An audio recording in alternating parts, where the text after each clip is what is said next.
Hi everyone, and welcome to Cooking with Cricket. Today I'm going to be making some cream cheese syrup.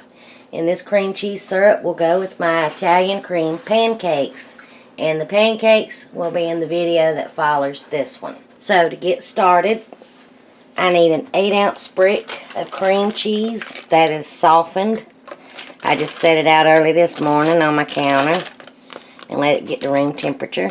I need 1/4 cup of softened butter. That's 4 tablespoons. I need 1/4 cup of maple syrup. Now, I'm not going to go buy that expensive, just pure maple syrup. This is just regular pancake syrup, and it will be just fine.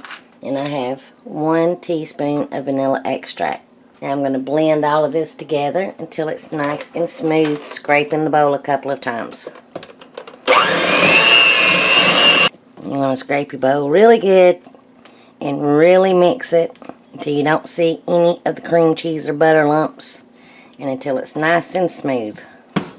Now I have 1 cup of powdered sugar, confectioner sugar, and I'm going to gradually add it and mix it in really good.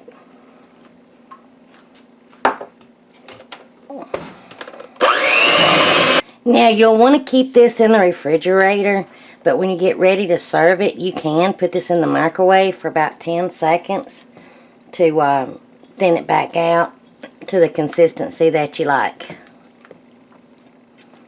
So now I'm going to try a little taste of it.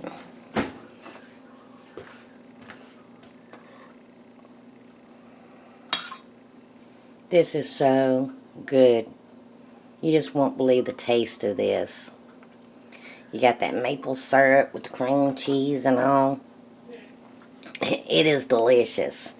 Now, you could even use this. If I have any left over, I will make some cinnamon rolls and use this to glaze it with. Many uses for this, but the maple taste really stands out in it, and it's so good. So I'll show you my pancakes when I get them done, but the pancakes will be in a separate video. So I'll bring you back in a minute.